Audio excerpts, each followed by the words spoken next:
welcome to the first episode of the second season of the Terror Express. Today we have Brooke Bundy, whom horror fans will know from Nightmare on Elm Street's part 3 and 4. Her fans will realize she has a very long acting list of credits, very impressive and exciting. I wouldn't even call your history of acting impressive. I would call it an adventure. It seems like you would have had an amazing adventure. Hold on. Yeah. Yeah. So before we go into the questions, I just wanted to let my listeners know, and this season I'm doing something new. I'm raising funds to help animals in need. I have this here, and Brooke, your daughter Tiffany was part of the inspiration for this jar. During our interview, I don't know if you can see it with my light on here, but every time I say the word the dollar will go in the jar. Okay. So my goal is to raise $1,000 by the end of the second season. I'm also selling recipes, art exclusive to each episode. So Brooke, this is your art poster for this episode. There's also an opportunity where listeners can be on a future episode as a guest host and get IMDb credits. I'll also insert here a list of all the perks that we have to offer to help raise funds to the animals. I'm not looking for money to be sent to me. If you email me a copy of a receipt with today's date, March 8th or after, you will be eligible for those perks. And I will put that email address right below in the description of this episode. So that being said, let's move on to the exciting, wonderful Brooke Bundy. Without further ado, Brooke, Happy New Year, and thank you, and to you too. Thank you for opening the season here. I'm very, very excited to have you here. Let's go a little bit into your backstory. A 12-year-old Brooke living in New York, walking dogs as a side career here. Now, I found this very charming newspaper article that has this story, and I just want to give a brief synopsis of this for the listeners who may not know. You were at a neighbor's apartment. There was a buzz at the door, which was she received a call from a wrong caller. But he came in because he ended up being an acquaintance and invited him for coffee. He saw you at 12 years old and said you needed to be a model. This is correct, right? This according to this newspaper article? I was a little older than 12. I think I was 13, and his name was Jerry Plusser. He was a photographer for Vogue, and he meant to go to the building next to mine. Wow. And I was with a woman by the name, I think she was a lady of the night. I just loved her. I thought she was fabulous, but she had a lot of nightgowns. So I put two and two together. But she was fabulous, and she had a darling dog who I used to walk. And anyway, so Jerry buzzed the wrong building, and I answered the door, and he looked at me and he asked if I modeled. And then models could be short. I mean, I think Dolores Hawkins was the first model who was 5'7", and we all went, whoa. Wow. Now they're like 6'5", or they center for the Lakers. But anyway, so I got an agent and just started modeling. And I was really like I think I turned 14, and that was my first modeling assignment for Harper's Bazaar. That's amazing. Little junior section, and which they discontinued. But I was in that. And then I remember I did a lot of stuff for Kodak. And in New York City, in Grand Central Station, there is that huge screen where they always have a Kodak exhibit. It's enormous. I mean, it's like a city block. And I was up there. And the thing is, how exciting. I went to school with the mean girls. I mean, really, really mean girls. Were you a mean girl? You weren't a mean girl. You just hung out with them, right? I was like, huh? Anyway, and they lived in Connecticut. That's where I went to school. And I took great joy in them having to pass through Grand Central Station and seeing a big picture of me. That'd be a real thrill. Yeah, and so it's called Revenge. Revenge is sweet. But anyway, so that was so I did that for quite a while. And then I went to school with Christopher Walken. And wonderful. a wonderful actor, wonderful Oh dancer. yes, God, yes. can he dance? Um, anyway, he said that someone was leaving. He was in a play called JB, which had won many, many Tonys. And he said, and there were a group of children that were supposed to be JB's children, and we all sort of had to look alike. And at that time, I was blonde and he was blonde, so he had green eyes, I had blue eyes. Got a little bit of fun there. But anyway, so he said, someone's leaving the cast. The girl who plays my sister. Would you like to try out for it? And I said, sure. It was a slow summer, so I went over at the amphitheater on Broadway. And Elia Kazan, the great Elia Kazan, was the director. And I walked out, 15 years old, and walked out on stage and said, hi.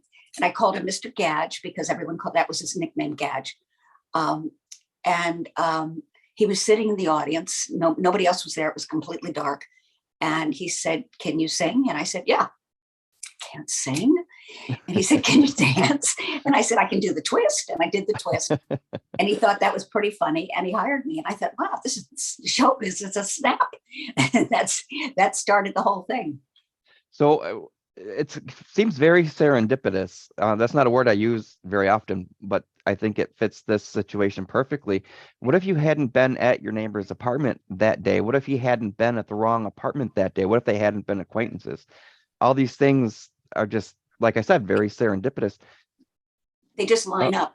But because I believe in karma, I think it would have happened in another way. And I used to model for my father, who was an artist. So, and my mother had been a model. So it wasn't, and I live in New York City. So you knew this was going to be your path, regardless of how it happened. This was it for you. Well, I didn't know it. It's just that it just sort of unfolded. And it's certainly nothing I would pursue. I mean, when I went for the play, it was because it was a slow summer and it was nothing else to do. So it wasn't like I was bitten by the showbiz bug. We know you've done a lot of TV and movies, and you've done so many things. You've worn so many hats. Of all the hats that you've worn, which one holds your heart the most? Being a kid's agent. Oh, wonderful. Talk a little bit about that. It was, I used to have a hard, fast rule that I would have to leave the office by 9:45 on Friday nights, which is pretty late because most agencies close like 6 o'clock. I mean, I stayed at the agencies for as long as I could. And sometimes I'd have to have a security guard walk me out because I loved it so much. I didn't want to go home. But the thing of it is that you change lives. That's the most profound thing. And sometimes you have a kid that comes in and maybe they're going through some really bad financial stuff. And the only hope is that the kid can work because the mom, in one particular case, the mom had 2 smaller children. And she said, what am I going to do? She said, I can become a waitress and then I use all my salary for daycare. So she said, we've got to, get my son, see if my son can work. And this kid, oh my God, this kid was so adorable. Just people used to have his picture, casting directors would have his picture in their office just as the perfect kid. I mean, he had little freckles and he had brown, cute hair and he wore funky clothes. He was just adorable. Anyway, he started working immediately. And the family was able to, they were living in their car. They were able to get an apartment. Oh, wow. A fax machine. We had faxes then. And the mom began losing weight and looking fabulous. And the other little kids, were there. And everybody was happy because mommy could be with their kids. Yeah, and I suppose that this story had a happy ending as far as them being together and hopefully, building up from there and being able to receive more things, that they didn't have. Did you? Yeah, I'm sorry. It sounds very rewarding. I was gonna say, it sounds very rewarding. It's incredibly rewarding. All the little kids that came in they were just wonderful. Madeline Zima, she was on The Nanny for years. Yes, I love her. Yes, I've seen quite a few of her movies. She is so adorable. Yeah. She is and she's tall.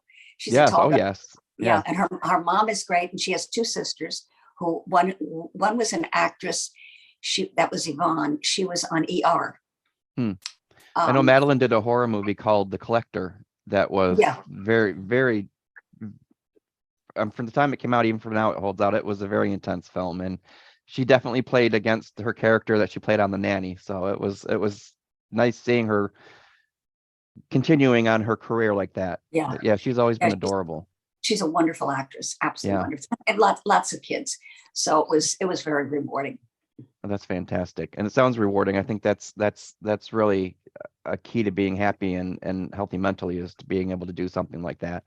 Yeah. Of of all the roles, and I'm going to put your IMDb link down here in the description, because I want the YouTube listeners that are watching this, they have to see this incredible, like I said, journey that you have been on. It is so, I mean, you've been from the Brady Bunch to Charlie's Angels to the Partridge Family to Mod Squad.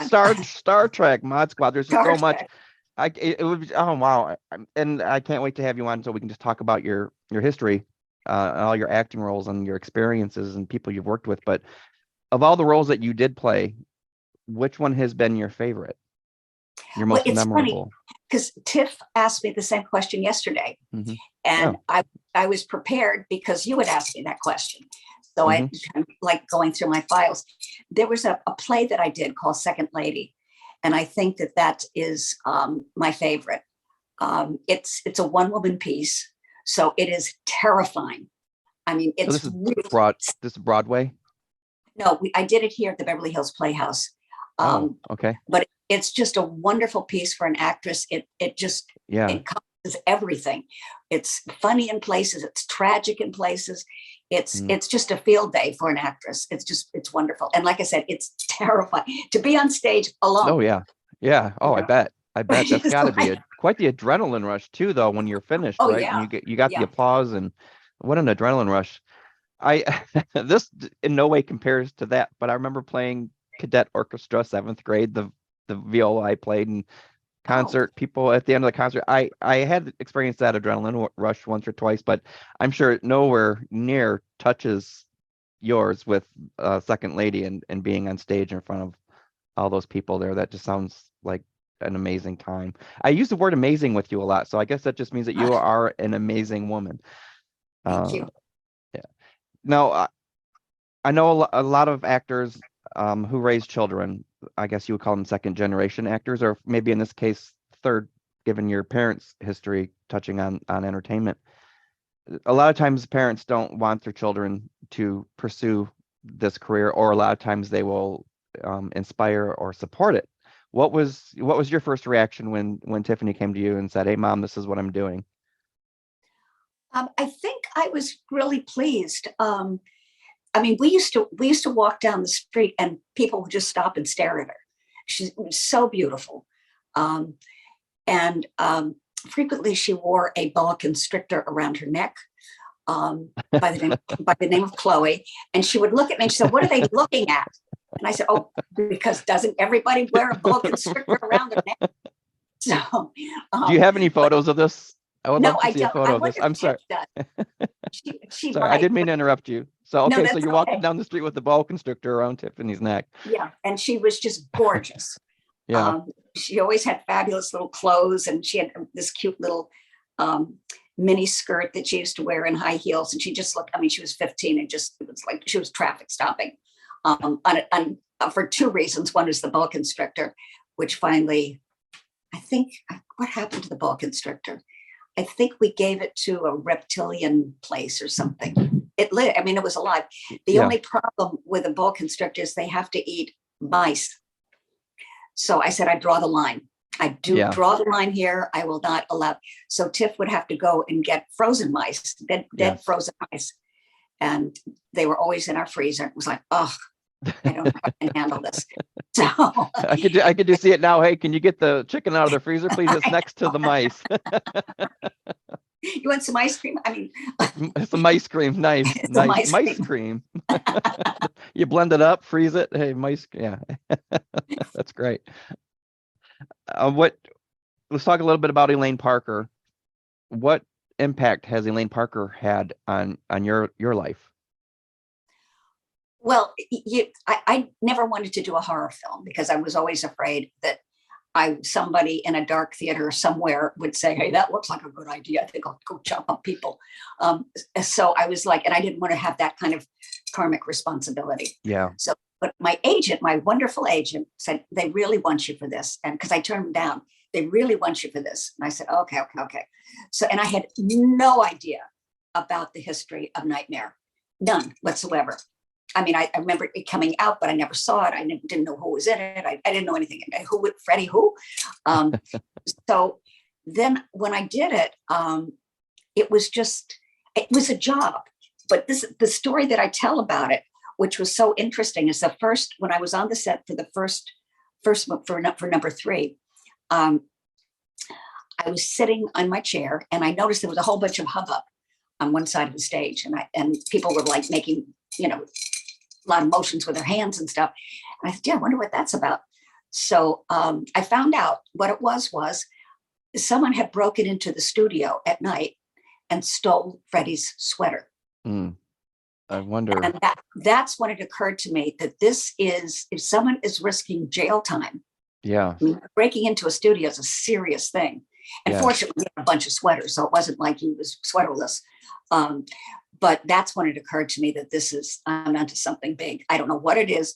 And then every time I do a convention, it's like, thank you. I mean, we've been doing, this is the 35th year, 35 years for Nightmare 4.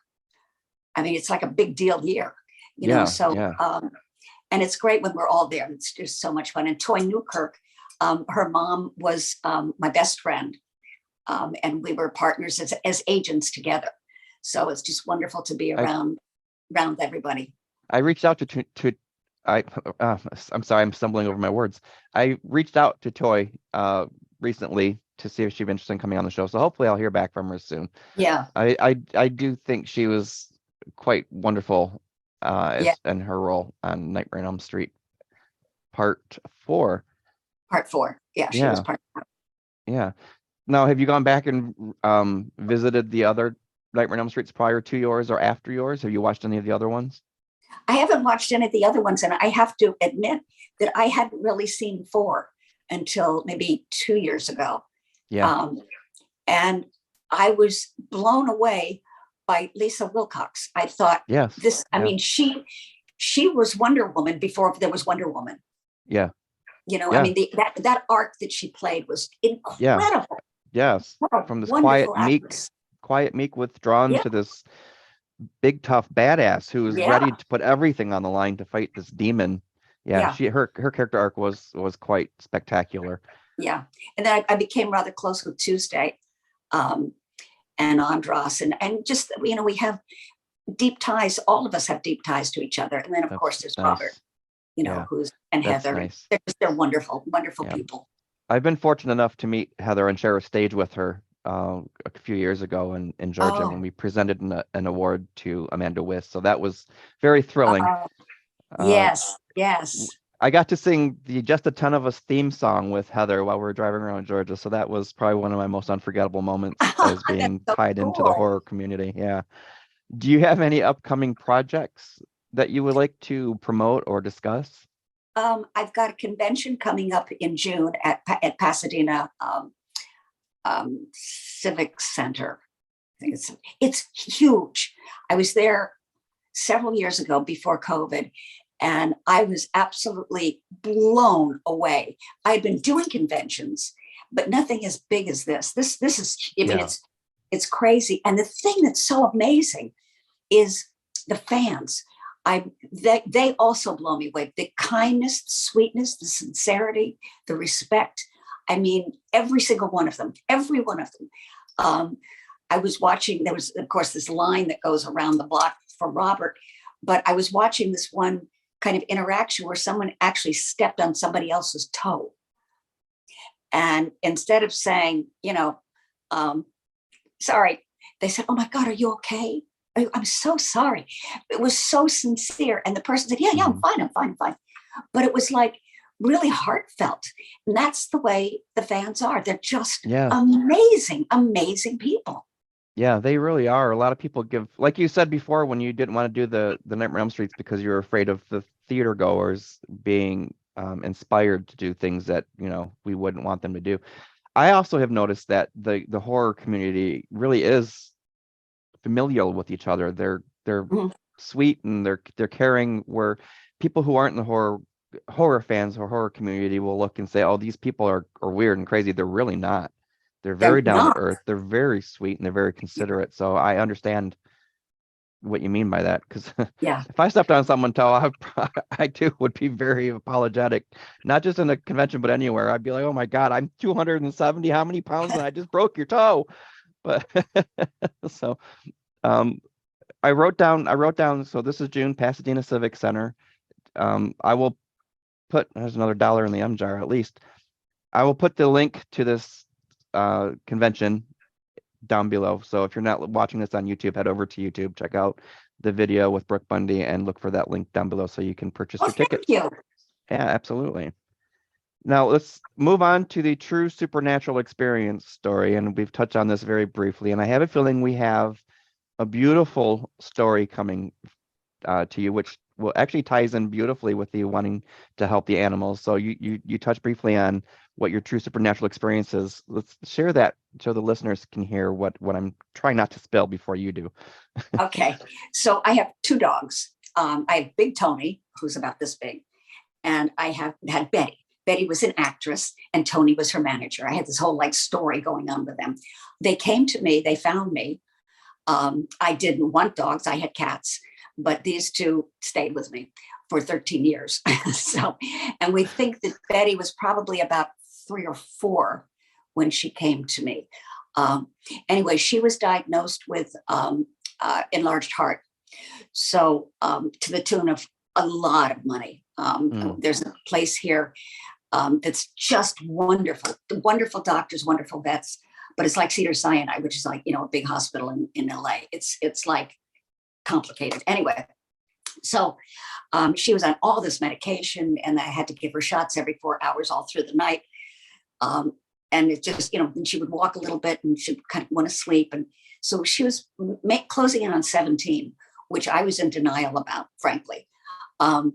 Anyway, so I would say to her, but I have a little job, and I would say to her whenever I had to leave the house, you are not going anywhere unless I'm here. Do you understand me? And she would just look at me. I said, nowhere. I'm not coming home to a dead dog. Do you hear me? And she would just kind of look at me and kind of like, whatever, a little whatever face. Anyway, so I was out with a friend and came home. And I said, and again, I have to emphasize the fact that she was almost 17 and on all this medication. So I said, come on, let's go for a walk. And she was bouncing around. So I put her leash on and put the other leash on the other dog, took them out, and she didn't want to walk.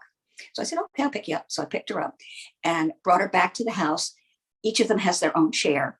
And I put Betty in her chair and took off her leash and put Tony in his chair and took off his leash. She jumped off the chair. She went under Tony's chair and died. Oh, wow. Just like that. But it was because all of us who have had animals have had to do the unspeakable, where you have to take. I mean, it's just, and it is, there's just no words for it. It's just so awful. But we have to do it because we love our animals and we love them more than we love ourselves. At times we can't, we've got to be responsible. Yes. But this was her gift because I told her very clearly, you are not going anywhere unless I'm home. And she fulfilled that gift. So it's, as much as I miss her, but I keep thinking about that kind of like understanding that she had about what I was saying. I mean, people talk about having superpowers. My superpower wish is that I not only communicate with an animal, but that they can communicate back to me. That's my superpower wish. So this was a moment where we both were on the same page. It appears that you are definitely a dog whisperer to Betty. So at least on that level, for that interaction with that relationship, you were superhuman. She totally understood you, and She did. It is heartbreaking when you have to take your animals in and have them euthanized because of their pain or their illness. Yeah. I've had to do that, but I've also been fortunate that I've been able to have them home and pass without any pain, just natural causes. So yeah, absolutely. And I love that Betty was able to die of natural causes with you and at home without the pain leading up to it. So that's a beautiful story. Yeah, it was, and I took Tony because I wanted Tony to see her. Yeah. And he saw her back. She was on a little gurney, and he saw her back, and he looked at her and looked at her. And then I took him around to see her little face, and he kept turning his head like that. He didn't want to see her Oh, face. So, but oh, that, he had to know that she had passed. Otherwise, he'd yes, say, "Where's Betty?" So yeah, they know, they know. they know. I had, I had a French bulldog pug that had passed away, Oh, unexpectedly. I think it was a heart attack. He was just standing there waiting for a treat, and then he just keeled over, and that was it. He was old. We knew it was coming.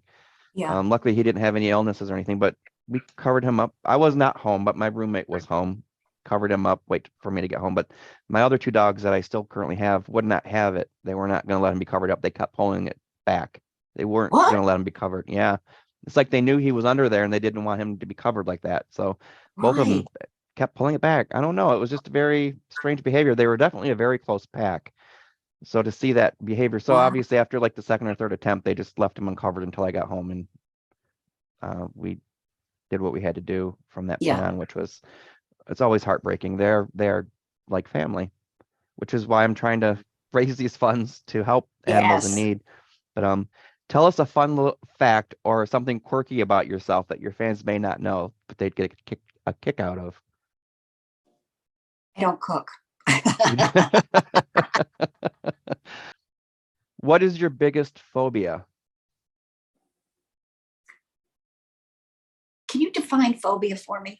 For me, my biggest phobia, I have two of them, spiders and airplanes. Those are my biggest Oh, phobias. Just things that aren't life-threatening, but you fear, I guess would be the best way of, not that spiders couldn't be life-threatening or airplanes, they crash, bite, you die kind of thing, but just seeing one scares me. I think freeways. I Freeways? take them, but Yeah, I'm not happy.